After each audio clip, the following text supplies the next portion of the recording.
A finales del siglo XIX, San Luis Potosí era una ciudad que, a diferencia de otros estados de la República, contaba con un gran avance cultural.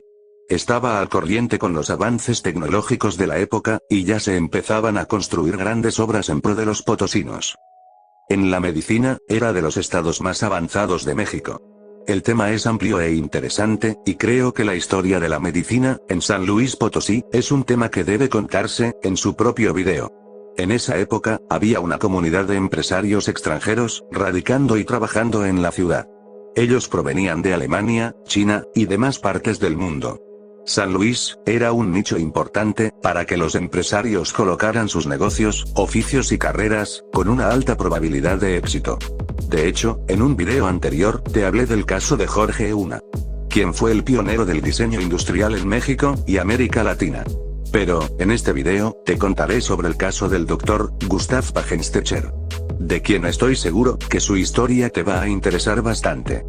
Nació en 1855, la enciclopedia alemana, dice que nació en Alemania, otros medios, dicen que en Haití, y otros, que nació en la Martinica francesa. Pasó su infancia y adolescencia en Alemania, donde desde temprana edad, se interesó por la medicina. Estudió y se graduó en esta carrera, en 1879 en la Facultad de Leipzig, y la Facultad de Halle, en Alemania.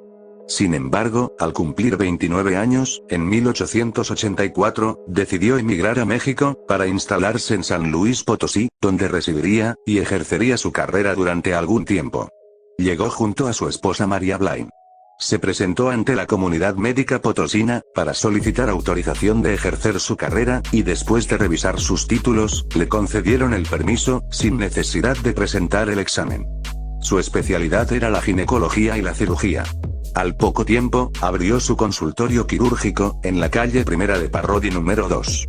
En la actualidad, es difícil determinar con exactitud la locación exacta de ese consultorio, ya que, a pesar de que la calle sigue siendo la misma, la numeración de las casas ha cambiado con el paso de los años. Pero, en la calle de Parrodi, actualmente se encuentran varias casas antiguas, y alguna de ellas pudo haber sido donde estuvo ese consultorio. Si tú tienes algún dato, te agradezco si lo dejas en los comentarios. No tardó mucho en convertirse en uno de los médicos más importantes de la ciudad, pues tenía reputación de brindar los mejores tratamientos para sus pacientes. Además, introdujo y aplicó la asepsia en el estado. Al igual que un gran número de médicos, Gustav comenzó a dar consultas gratuitas. En la segunda mitad del siglo XIX, dar consultas gratis era una práctica común entre los doctores. Pero, él fue de los primeros en incluir las operaciones en sus servicios gratuitos. Desde décadas atrás, en los diarios de la ciudad, como La Sombra de Zaragoza, o La Unión Democrática, solían encontrarse anuncios de diferentes doctores, que ofrecían sus servicios gratuitos, para la gente de escasos recursos que, en esos años, se les decía gente pobre. Por ejemplo, uno de esos anuncios, fue el del doctor alemán, Eduardo Stenger, que en 1867, ofrecía sus servicios, con una leyenda que rezaba así: Eduardo Stenger, cirujano y obstetrista de la Universidad de Pest, en Alemania, y graduado en la Ciudad de México. Se ha instalado en esta capital, y ofrece sus servicios de consultas gratuitas para los pobres, en la plazuela de San Francisco, número 3, a las 2 de la tarde. Otro caso, es el del doctor Manuel Fernández, quien era profesor de medicina, cirugía y partos, y anunciaba en el periódico que daba consultas de manera gratuita a los pobres, en la primera calle de la Merced número 1, en un horario de 2 a 4 de la tarde.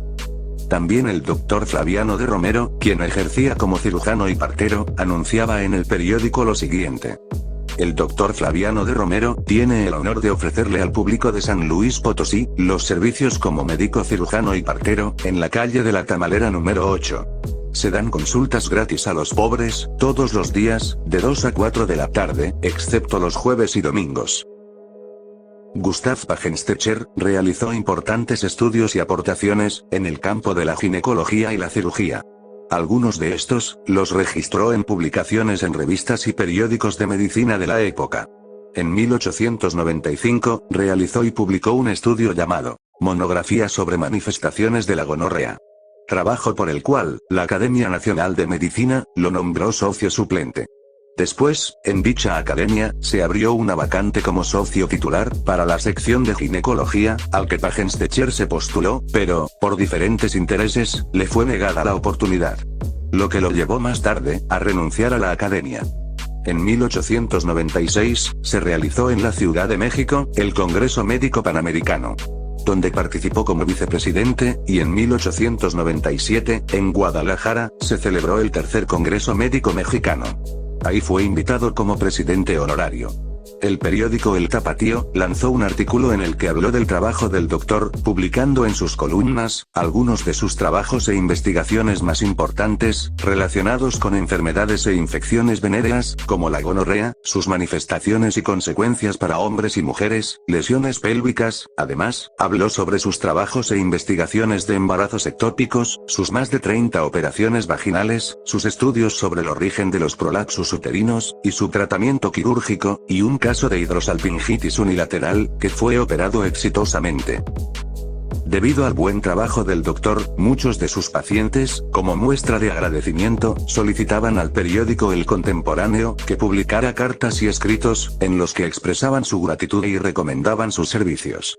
Uno de estos ejemplos, es el de un paciente llamado Joaquín Padilla, quien en 1897, le pidió a Manuel Muro, director del Contemporáneo, que publicara un artículo en el que expresaba su agradecimiento, ya que el doctor, le realizó una cirugía de una hernia inguinal, de la cual se recuperó completa y satisfactoriamente.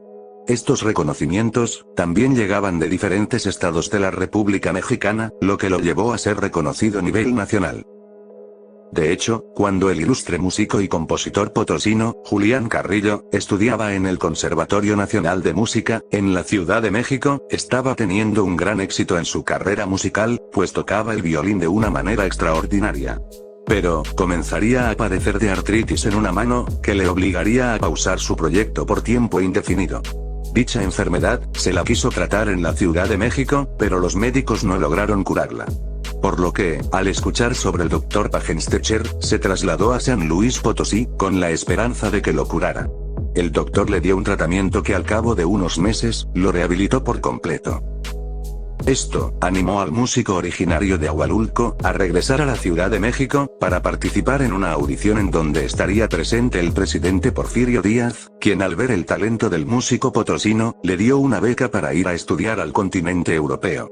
De tal manera que el tratamiento del doctor, no solo salvó la carrera de Julián Carrillo, sino que le ayudó a abrir nuevas oportunidades.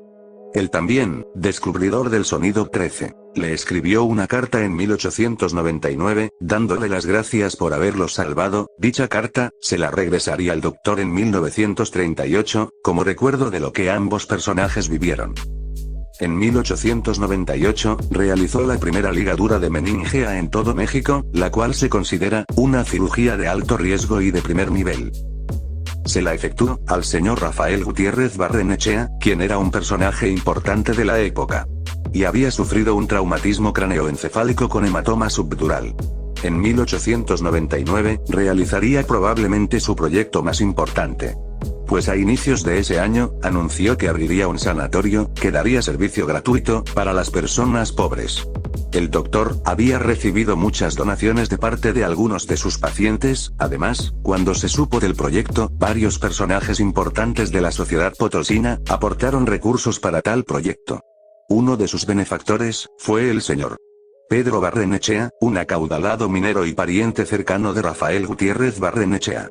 Y en agradecimiento por haber salvado la vida de su ser querido, donó el inmueble, donde se instalaría este hospital, que se encontraba en la avenida Centenario, número 10, hoy Venustiano Carranza. Empezaría a operar como hospital ginecológico, donde comenzaría a dar consultas y tratamientos de manera gratuita. En junio de 1898, el periódico, El Contemporáneo, publicó una nota en la que se halagaba el trabajo del doctor, quien gracias a sus tratamientos, muchas personas habrían recuperado su salud. El título de la nota decía lo siguiente: El Hospital Ginecológico. Las enfermas que van allí, encuentran cómodas y aseadas camas, las medicinas necesarias, y los alimentos condimentados como lo requiere el estado de su salud. Y muy principalmente, una asistencia médica esmerada, por el sabio Dr. Pagenstecher, y por los demás facultativos, que con él colaboran en esa obra de beneficencia. Cierro la cita. Al poco tiempo, el hospital empezaría a incluir otras especialidades, ya no solo ginecológicas, por lo que, sus gastos se empezaron a incrementar. Pues al dar, en su mayoría servicios gratuitos, no se estaban generando ingresos, y se estaba manteniendo con el capital del doctor y benefactores, poco a poco, se estaba quedando sin recursos, a tal grado que a finales de ese año, pensó en cerrar el hospital. La comunidad médica, al saber sobre la decisión del doctor, se organizó e hicieron una junta, para pedir una audiencia con el gobernador Blas Escontría, y pedirle el apoyo, para que el hospital siguiera dando sus servicios a la población. Tal solicitud rindió frutos, pues comenzó también a ser subsidiado por el gobierno, lo que lo ayudaría a mantenerse funcionando, hasta inicios de los años 60. En 1899, fue nombrado vicepresidente de la sección de ginecología en San Luis Potosí. Era un médico adelantado a su época, pues en el año de 1900, utilizó una técnica similar a la llamada Modified Radical Mastectomy, para tratar a una paciente con un tumor de mama. Esa técnica, sería introducida en México, hasta 1947 bajo ese nombre, y al día de hoy, todavía se sigue aplicando, aunque ha cambiado un poco su método. En 1900, el cronista de El Progreso Médico, José María Quijano, escribió sobre el hospital quirúrgico gratuito. Cito. Cuenta con la sala para anestesia, donde se aplica el cloroformo al enfermo, sin la presencia de los cirujanos, y los instrumentos que se van a utilizar, además del ruido que se genera al prepararlos. Una vez anestesiado, se coloca en una carretilla especial, donde es trasladado cómodamente a la sala de cirugía. También, está el cuarto para operados graves, en la que a su lado se encuentra la sala de las enfermeras, que están al cuidado permanente de los pacientes. Esto, sería el precursor, de las salas de cuidados intensivos, que fueron introducidas en México, hasta los años 50, por el Dr. Clemente Robles, en el Instituto Nacional de Cardiología. Existe otra publicación, que elogió el trabajo del doctor. Esta se realizó el domingo 12 de agosto de 1900, en el medio, El Mundo Ilustrado.